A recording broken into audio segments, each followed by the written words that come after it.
أعوذ بالله من الشيطان الرجيم بسم الله الرحمن الرحيم Assalamualaikum warahmatullahi wabarakatuh. Waalaikumsalam warahmatullahi wabarakatuh. Innal hamdalillah nahmaduhu wa nasta'inuhu wa nastaghfiruh wa na'udzu billahi min syururi anfusina wa min sayyiati a'malina. May yahdihillahu fala mudilla lahu wa may yudlil fala hadiya lahu. Asyhadu an la ilaha illallah wahdahu la syarika lahu wa asyhadu anna Muhammadan abduhu wa rasuluh. Allahumma shalli ala Muhammad wa ala ali Muhammad kama shallaita ala Ibrahim wa ala ali Ibrahim innaka Hamidum Majid.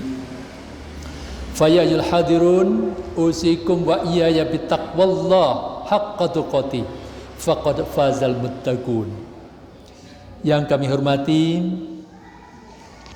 Bapak Ketua Takmir, Ketua Ranting Muhammadiyah Dau, dan segenap pengurus takmir dan jamaah Masjid An-Nur Sumbersekar, dan semua warga sekitar Masjid An-Nur Sumbersekar. Terima kasih kami sampaikan atas kesempatan kali ini, dan marilah bersama-sama kita panjatkan puji syukur kepada Allah, karena atas izin Allah semata pada kesempatan kali ini kita bisa bertemu di masjid yang kita cintai, Masjid An-Nur ini. Mudah-mudahan mewajah pertemuan kita membawa hikmah yang baik bagi kita sekalian, dan kita berharap akan ridha Allah dengan pertemuan ini.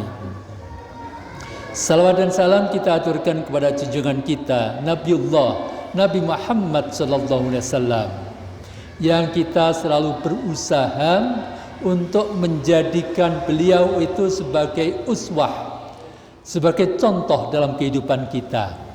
Seorang imam, seorang pemimpin yang walaupun kita sudah ditinggalkannya, walaupun sudah tidak bersama kita, namun beliau Nabi sallallahu alaihi wasallam ini tetap sebagai pimpinan kita di dalam kehidupan kita, di dalam segala sisi kehidupan kita.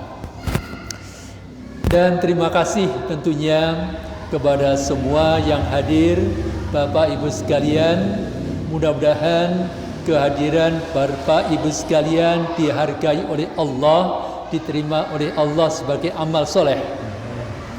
Karena amal soleh inilah sesuatu yang senantiasa kita siapkan dalam kehidupan kita. Sebab seseorang itu atau setiap kita hamba Allah ini akan tidak termasuk orang yang merugi dalam hidup kita apabila kita bisa mewujudkan iman dan amal soleh kita. Tanpa iman, tanpa amal soleh dalam hidup kita, maka kita termasuk orang yang merugi. Sebagaimana firman Allah dalam surah Al-Asr, wal asri innal insana lafi khusrin illal ladina amanu wa amilus solihat wa tawasaw bil haqqi wa tawasaw bis sabr. Demi masa, Allah berfirman, Allah bersumpah. Kalau Allah bersumpah, maka ini menegaskan bahwa pernyataan yang akan diungkapkan ini adalah sesuatu yang sangat penting, yang harus mendapatkan perhatian kita sekalian. Apa sumpah Allah? Innal insana lafi khusrin, sungguh semua manusia itu dalam keadaan rugi. Kita semuanya rugi dalam hidup kita yang sudah hidup sekian tahun. Mungkin kita akan diberi hidup 60 tahun, 70 tahun, bahkan mungkin ada yang lebih, atau bisa juga kurang dari itu. Namun selama hidup kita di dunia ini rugi. Kenapa rugi?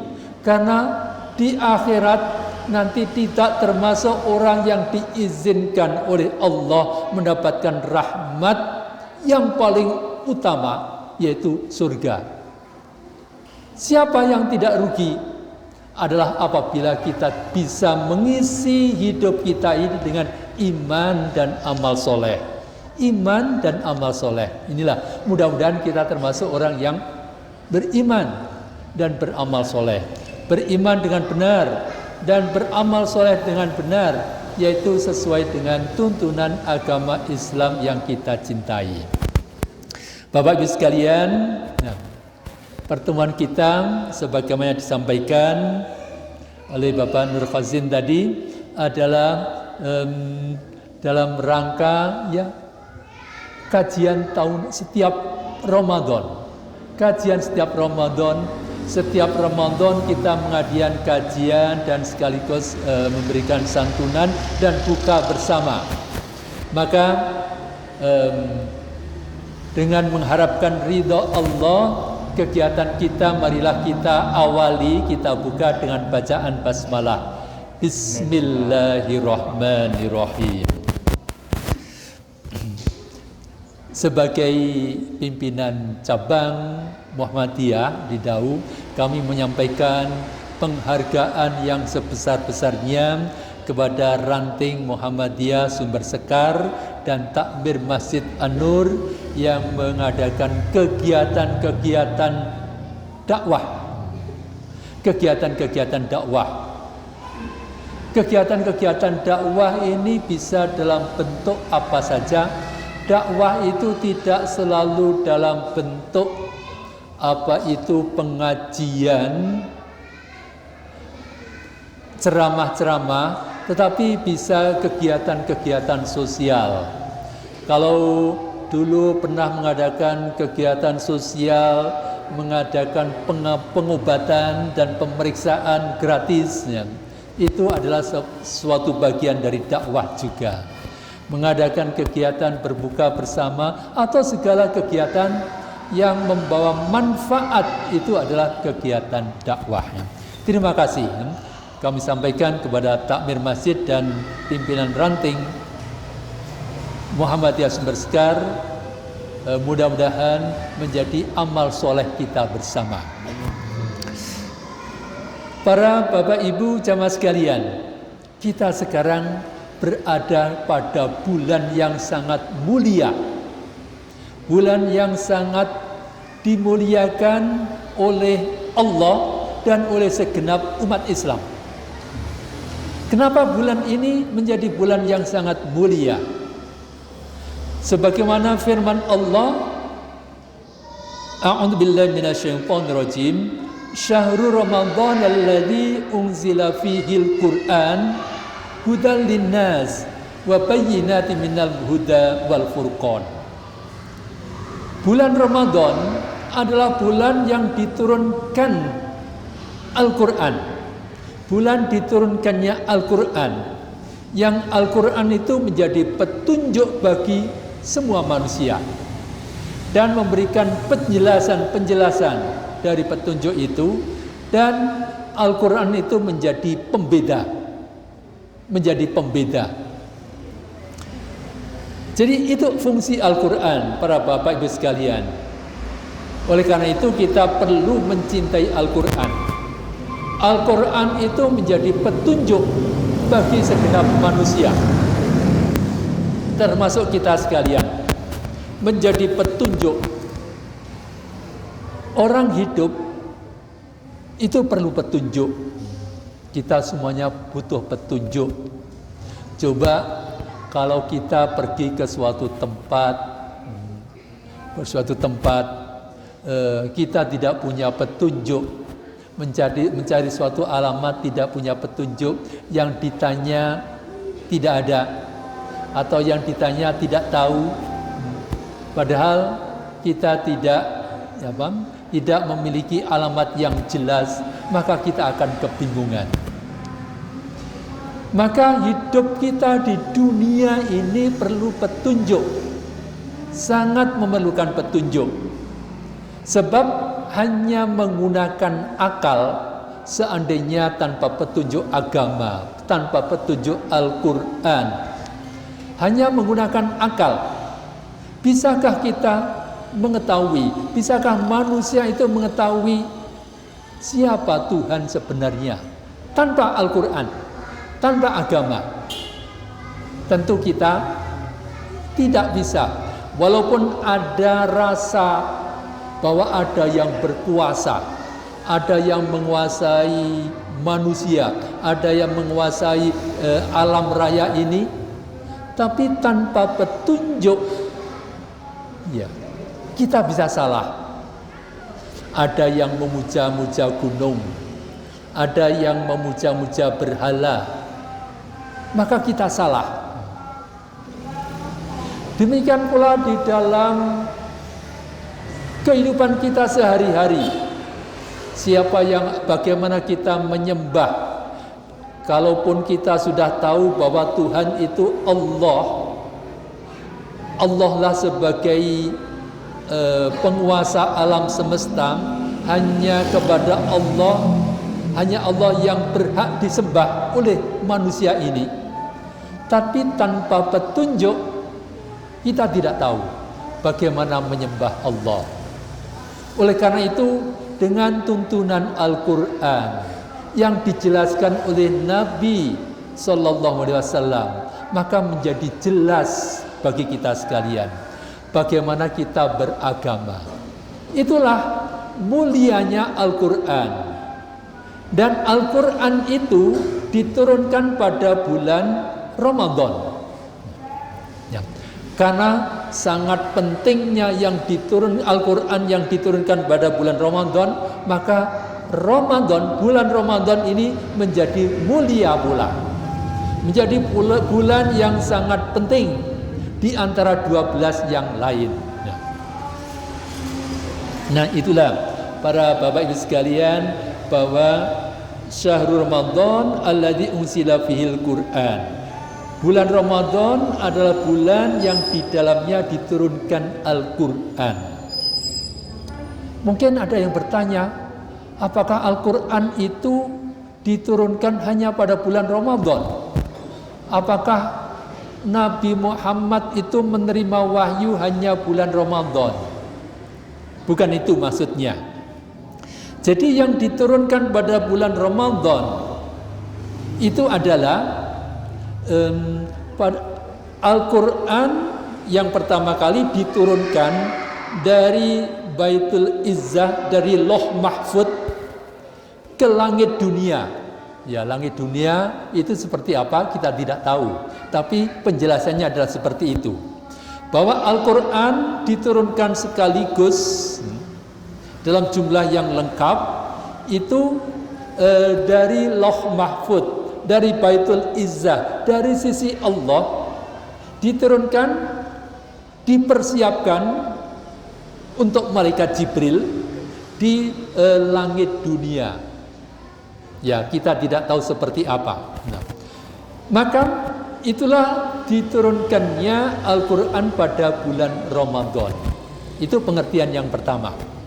Pengertian yang pertama, bahwa Al-Quran diturunkan pada bulan Ramadan itu adalah pada penurunan yang sekaligus dari Loh Mahfud, dari Baitul Izzah ke langit dunia. Pengertian yang kedua adalah pewahyuan yang pertama. Nabi Muhammad menerima wahyu, menerima Al-Quran yang pertama itu pada bulan Ramadan. Sedangkan pewahyuan, Nabi menerima wahyu lebih lanjut itu secara berangsur-angsur. Artinya tidak sekaligus. Kenapa berangsur-angsur? Untuk lebih menguatkan penerimaan baik oleh Nabi Muhammad ataupun oleh para sahabat itu. Kalau kita belajar itu secara sekaligus satu kitab, ya kita tidak bisa menerimanya. Tapi kalau mempelajarinya sedikit demi sedikit, atau orang menghafalkan atau mempelajari Al-Quran itu sedikit demi sedikit, maka akan masuk, akan dikuasainya. Demikian pula Nabi Muhammad menerima wahyu melalui malaikat Jibril itu bagian demi bagian, tidak sekaligus, bagian demi bagian.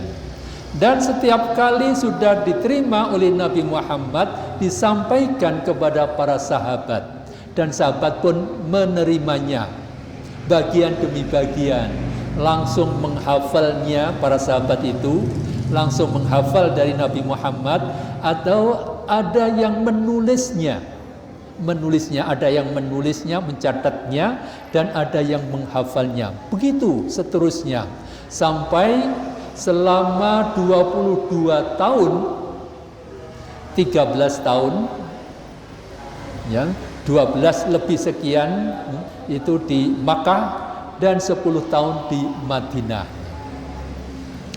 Nah, para Bapak Ibu jamaah sekalian, itu mulianya bulan Ramadan, karena Al-Quran itu begitu penting untuk kehidupan manusia, maka bulan Ramadan pun menjadi sesuatu yang sangat penting, menjadi bulan yang sangat penting.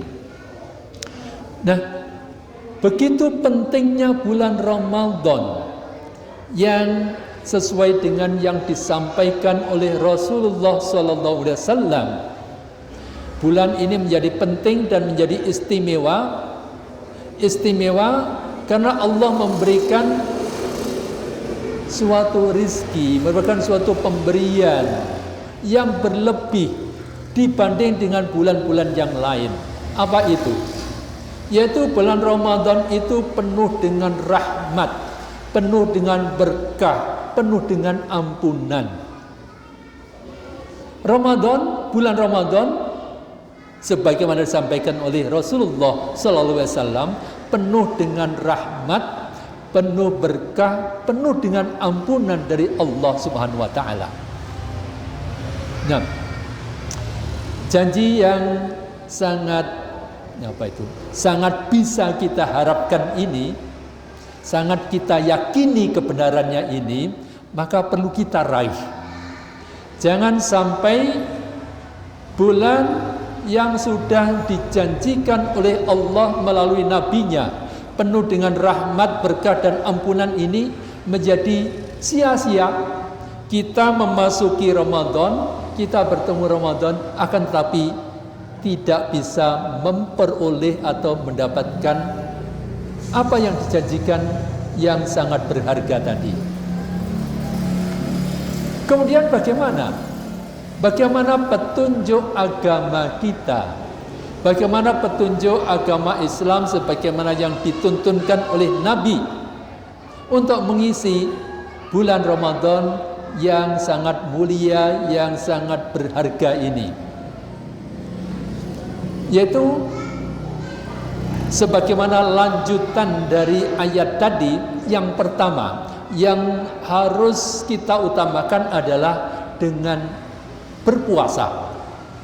Faman syahida minkumus syahra falyasumhu.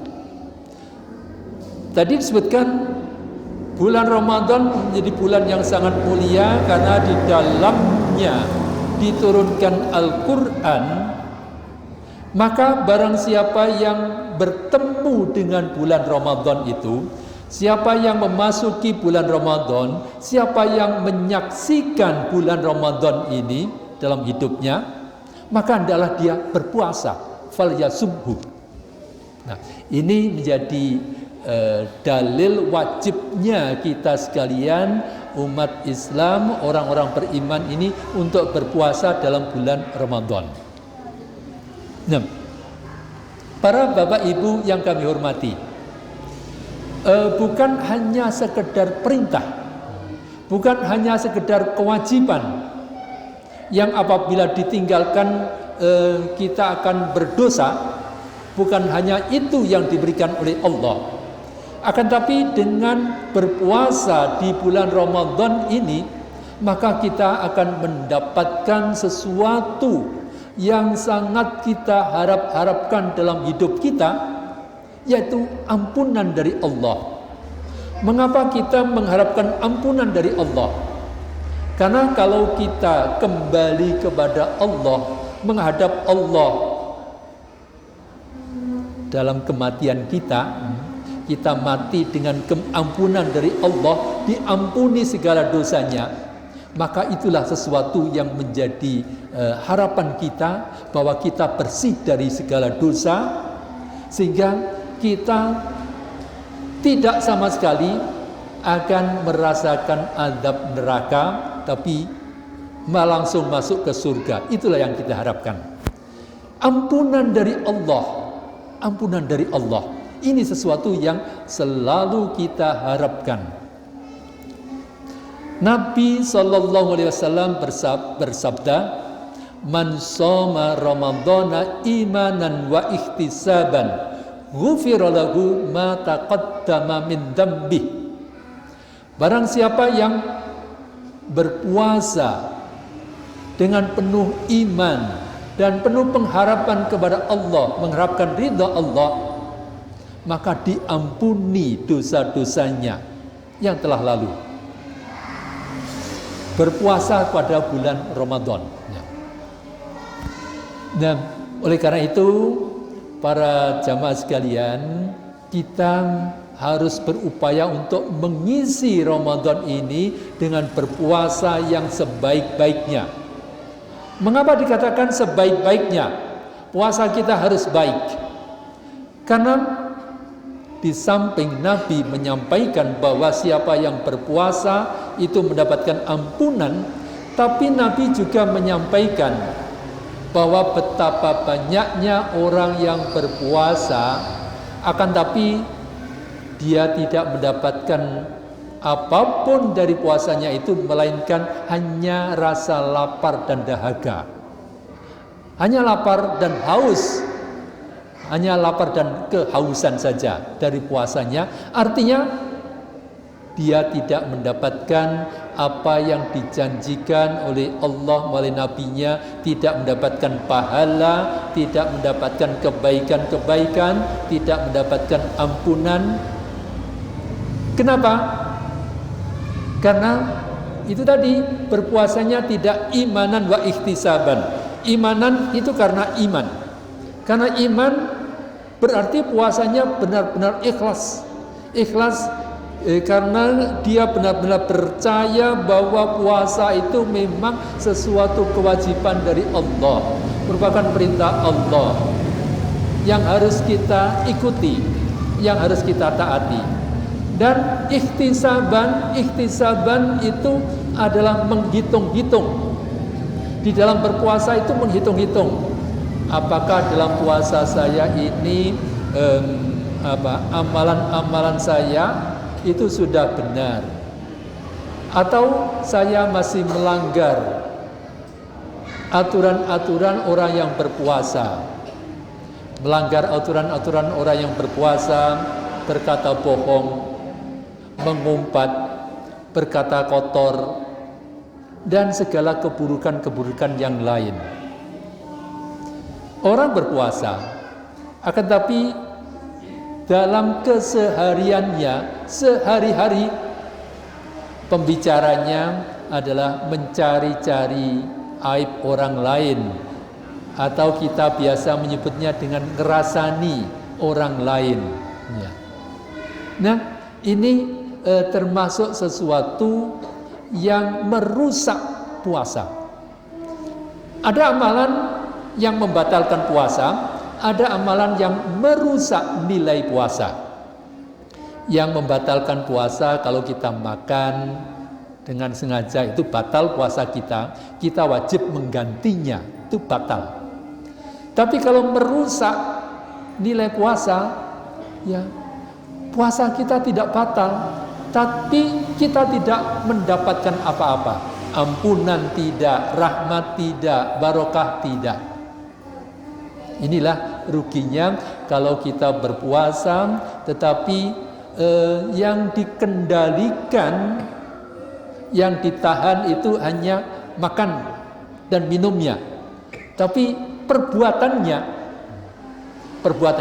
tutur katanya, perbuatan-perbuatan yang lain itu masih melakukan perbuatan-perbuatan kejahatan, perbuatan-perbuatan buruk yang dilarang oleh agama, terutama dalam pergaulannya dengan sesama manusia. Itu yang pertama, yaitu berpuasa. Mudah-mudahan kita semuanya bisa mengisi puasa ini dengan sebaik-baiknya. Dan pentingnya puasa itu pernah ditanyakan oleh salah seorang sahabat. Salah seorang sahabat bertanya kepada Nabi, "Wahai Nabi, ajarilah aku dengan suatu amal yang dengan amal itu aku bisa masuk surga." Nabi menjawab, "Hendaknya kamu berpuasa, karena puasa itu tidak ada tandingannya. Suatu ibadah yang tidak ada tandingannya. Alaikum bisyam, alaikum bisaumi, fa inna siyama la mislalahu." Hendaknya kamu berpuasa kalau kamu menginginkan suatu ibadah khusus yang bisa memasukkan kamu ke surga seperti yang kamu minta tadi. Hendaknya kamu berpuasa. Nah, ini para jamaah sekalian, ini mengambil pengertian bagi kita sekalian. Kita bisa mengambil hikmah atau pelajaran bahwa hendaknya kalau kita mau menambah amalan-amalan sunnah, jadi selain yang wajib itu kita menambah amalan-amalan sunnah. Salah satu amalan yang paling afdol, paling tinggi derajatnya sebagaimana petunjuk Nabi tadi adalah berpuasa. Fa inna siyama la mislalahu, puasa itu tidak ada tandingannya. Tidak ada tandingannya. Berarti suatu ibadah khusus, ibadah tambahan yang berharga. Bagaimana kita menambah setelah Ramadan supaya kita masih berpuasa juga pada bulan-bulan yang lain, ya? Kita isi dengan berpuasa sunnah, ya. Banyak pilihannya. Kalau Syawal itu 6 hari di bulan Syawal, atau pada setiap bulan-bulan Qamariyah maksudnya. Bulan-bulan Qamariyah itu bulan-bulan Muharram, bulan Safar, Rabiul Awal, Rabiul Akhir dan seterusnya. Itu namanya bulan Qamariyah. Kalau Januari, Februari dan seterusnya itu bulan Syamsiyah. Nah, bulan-bulan Qamariyah itu sebaiknya sesuai petunjuk Nabi itu setidaknya ada 3 hari yang kita isi dengan puasa sunnah. Itu tentang puasa. Yang kedua, qiyam. Siyam itu berpuasa, siyam puasa. Kalau qiyam berdiri, qiyamul lail, qiyamul Ramadan. Ya, apa maksudnya qiyamul lail? Berdiri malam hari. Atau qiyamul Ramadan, berdiri di malam bulan Ramadan. Apa maksudnya? Apakah beribadah dengan berdiri saja? Nah, maksudnya bukan hanya berdiri, maksudnya adalah sholat. Oleh karena itu kita membiasakan kalau bulan Ramadan itu mengadakan tarawih. Tarawih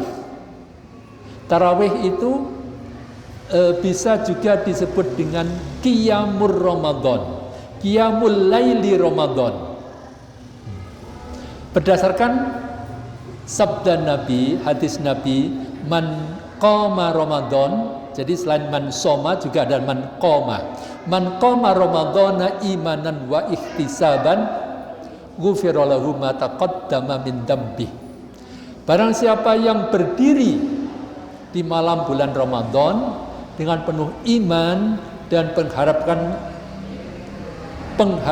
kepada ridho Allah, hanya mengharapkan ridho Allah, bukan karena riak, bukan mengharapkan pujian orang, maka diampuni dosa-dosanya. Ya. Oleh karena itulah kita mengadakan tarawih. Ya. Jadi sangat dituntunkan, sangat baik sekali. Jadi selain berpuasa siang harinya, kita malam hari mengadakan tarawih. Ya. Tapi jangan salah salah menafsirkan atau salah menempatkan. Jadi kita harus bisa memposisikan atau bisa mengklasifikasikan, membedakan antara ibadah wajib dengan ibadah yang sunnah. Yang wajib itu misalnya kalau sholat yang 5 waktu itu sholat yang wajib. Nah, itu yang harus menjadi prioritas utama. Prioritas pertama yang harus kita utamakan yang wajib dulu. Jadi untuk sholat berjamaah itu utamakan sholat yang wajib, sholat maghribnya, sholat isyaknya dan seterusnya. Subuh, duhur, asar diutamakan, diupayakan untuk bisa sholat berjamaah di masjid. Itu sholat 5 waktu itu sholat yang wajib, sholat fardu itu yang prioritas pertama. Sedangkan taraweh itu walaupun diutamakan, sangat dianjurkan, tapi posisinya itu adalah sunnah atau tambahan, ibadah tambahan. Nah, ibadah tambahan itu artinya manakala kita tidak bisa hadir, tidak bisa mengikuti sholat taraweh di masjid, maka itu bukan suatu dosa. Bukan suatu dosa. Kita bisa menggantinya dengan sholat sendiri di rumah atau berjamaah di rumah dengan cara yang sama, Tapi umumnya kalau tidak di masjid itu di rumah itu kurang bersemangat. Nah, itulah. Dan seperti kalau berpuasa itu kita utamakan Ramadan, kemudian kita mengadakan tambahan puasa-puasa di luar Ramadan. Demikian pula dengan tarawih. Tarawih itu disebut tarawih kalau di bulan Ramadan saja. Tapi hakikatnya sebenarnya di luar Ramadan ada ibadah yang sama. Sebenarnya ibadah sholat malam juga yang biasa disebut dengan tahajud. Oleh karena itu, kalau kita sudah keluar dari bulan Ramadan, sudah masuk bulan Syawal dan seterusnya, maka seharusnya kita tidak meninggalkan sholat malam itu sama sekali.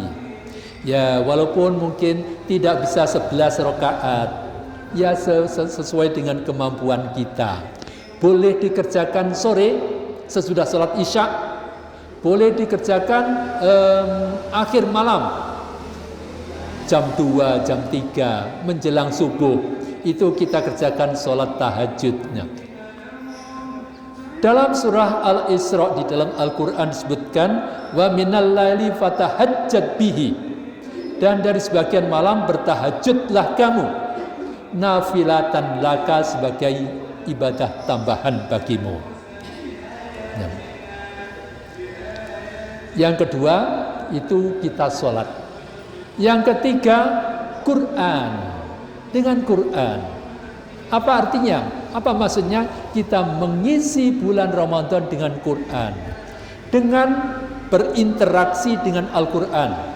Berinteraksi dengan Al-Quran maksudnya kita membacanya, kita mempelajari, kita membacanya, kita bertadarus. Nah, itu suatu amal yang mulia.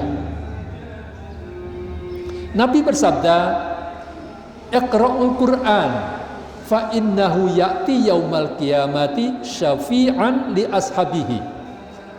Bacalah Al-Quran, kata Nabi. Nabi mengingatkan kita sekalian itu supaya membaca Al-Quran. Jadi hendaknya ada waktu-waktu kita, apakah pagi ataukah siang ataupun malam, itu ada yang kita sediakan untuk membaca Al-Quran. Iqra'ul Quran. Nabi berpesan dengan pesan yang sangat penting ini. Iqra'ul Quran, bacalah Al-Quran. Fa innahu ya'ti yaumal qiyamah, Karena sesungguhnya bacaan Al-Quran kamu itu akan didatangkan pada hari kiamat nanti di alam akhirat. Tentunya di alam akhirat itu kita akan dihisab, kita akan dihitung amalan kita akan mendapatkan balasan. Nah, pada hari itu ada suatu syafaat, ada suatu pertolongan, kata Nabi, fa innahu ya'ti yaumal qiyamah. Bacaan Al-Quran kamu itu akan didatangkan pada hari kiamat nanti syafi'an, sebagai pemberi syafaat, sebagai pemberi pertolongan li ashabihi, kepada pembacanya. Nah, tentunya kita sia-sia, kita sayang sekali kalau melewatkan waktu kita, apalagi Ramadan ini, tanpa membaca Al-Quran. Apakah di rumah ataupun di masjid kita luangkan waktu membaca Al-Quran. Begitu pentingnya membaca Al-Quran. Dan membaca Al-Quran, karena fungsi Al-Quran itu sebagai petunjuk, ya jangan berhenti hanya membaca, melafalkan, tapi coba dibaca terjemahnya, dibaca artinya, dipelajari kira-kira arti maksudnya apa. Nah, ini kita berupaya untuk mengambil hikmah, mengambil pelajaran, menjadikannya sebagai petunjuk hidup kita. Yang ketiga, yang keempat, sholat, puasa, sholat, membaca Al-Quran. Dan yang ketiga yang keempat adalah infak. Infak itu ya bisa sedekah, bersedekah. Sedekah bisa berwujud apa saja. Bisa berwujud uang, bisa berwujud makanan, bisa berwujud tenaga membantu saudara kita. Apapun bisa berwujud perilaku yang baik, wajah yang baik, memberikan salam, tutur kata yang baik, itu juga merupakan suatu sedekah. Nah, tentang menyisihkan sebagian rizki untuk bersedekah, ini juga sangat ditekankan, yang menjadi bagian dari sifat orang yang benar-benar bertakwa kepada Allah. Di dalam surah Ali Imran, Allah berfirman tentang sifat orang yang bertakwa, yaitu alladzina yunfikuna fis-sarra'i wad-dharra'i. Orang yang bertakwa itu orang-orang yang berinfak, mengeluarkan sebagian rizkinya, fis-sarra'i, baik dalam keadaan lapang ataupun di dalam keadaan sempit. Artinya dalam keadaan rizki yang berkecukupan ataupun rizki yang pas-pasan, itu dia tetap saja berinfak. Nah, dan salah satu infak itu adalah memberikan makanan. Kalau kita mengajak teman berbuka bersama, itu adalah suatu kebaikan. Dan Nabi menyampaikan manfaat toroso iman, barang siapa yang memberikan buka, makanan berbuka kepada orang yang berpuasa, maka dia akan mendapatkan pahala seperti pahala orang yang berpuasa itu, tanpa mengurangi pahala dia yang berpuasa itu. Nah, inilah keutamaan. Dan memberi makan itu, para jamaah sekalian, itu termasuk salah satu pesan yang disampaikan oleh Nabi yang penting tentang perilaku-perilaku atau amalan-amalan penting. Jadi pada waktu Nabi itu menginjakkan kaki pertama kali di kota Madinah atau kota Yasrib, ini salah seorang yang tadinya itu dari Bani Israel, dari Ahlul Kitab, kemudian dia beriman kepada Nabi. Dia menceritakan, yang pertama kali aku dengarkan dari ucapan Nabi waktu menginjakkan kaki pertama di Madinah adalah ucapan beliau, afsus salam wa at'imut ta'am wa sallu bil laili wan nasu niyam tadkhulul jannata bis salam. Ya. dengan dengan rima, dengan pantun, suara seperti pantun yang baik, semua berakhir afsus salam wa at'imut ta'am wa sallu billahi wa nasuniyam tadkhulul jannata bisalam. Artinya sebarkanlah salam, menyebarkan salam. Ya, berarti ketemu dengan saudaranya, menyampaikan salam, bertutur kata yang baik, beramah tamah. Ini suatu sedekah. Ya, jadi itu termasuk wa'at imut ta'am, berikan makanan. Wasallu billail, salatlah malam. Wan nasuniyam, waktu orang-orang sedang tidur. Nah, kalau bisa melakukan itu secara istiqomah, menjadi amal soleh andalan kita, maka kata Nabi, sabda Nabi, tadkhulul jannata bisalam. Kamu sekalian akan masuk surga. Tentunya kita berharap bahwa kita semuanya akan masuk surga dengan penuh keselamatan. Ya, itulah para Bapak Ibu sekalian, sebagian dari upaya kita untuk meraih rahmat, berkah dan ampunan Allah di bulan yang mulia ini, dengan mengisinya dengan ibadah-ibadah yang benar yang dituntunkan oleh Nabi Sallallahu Alaihi Wasallam. Mudah-mudahan Allah memberikan taufik dan hidayah, pertolongannya kepada hati kita, kepada sikap hidup kita, sehingga kita bisa berperilaku secara batin, berperilaku secara lisan, berperilaku secara perbuatan sesuai dengan tuntunan agamanya yang mulia ini. Dan akhirnya, marilah kita akhiri dengan berdoa bersama. Mudah-mudahan Allah senantiasa mempertemukan hati kita, kita bisa bersaudara dengan baik di antara sesama umat muslim ini, sama-sama umat manusia ini, dan kita bisa mewujudkan hubungan yang baik, dan mudah-mudahan Allah memberikan berkah kepada keluarga kita, kepada saudara-saudara kita, kepada pendengaran kita, kepada hati kita. Bismillahirrahmanirrahim. Alhamdulillahirabbil alamin. Allahumma shalli ala Muhammad. Allahumma ighfir lana dzunubana wa kaffir 'anna sayyi'atina wa tawaffana ma'al abrar. Rabbana ighfir lana wa li ikhwanina alladhina sabaquna bil iman wa la taj'al fi qulubina ghillan lil ladzina amanu rabbana innaka ra'ufur rahim. Rabbana ighfir lana wa li walidina warhamhum kama rabbauna shighara. Allahumma alif baina qulubina wa aslih data bainina wahdina subulas salam wa najjina minadh dhulumati ilan nur wa jannibnal fawahisha ma dhahara minha wa ma baton wa barik lana fi asma'ina wa absarina wa qulubina wa azwajina wa dhurriyyatina wa tub alaina innaka antat tawwabur rahim waj'alna syakirina li nikmatika musnina biha wa qabiliha wa timmaha alaina. Rabbana atina fid dunya hasanah wa fil akhirati hasanah wa qina adzabannar. Subhana rabbika rabbil izzati amma yasifun wa salamun alal mursalin walhamdulillahi rabbil alamin. Assalamualaikum warahmatullahi wabarakatuh. Waalaikumsalam.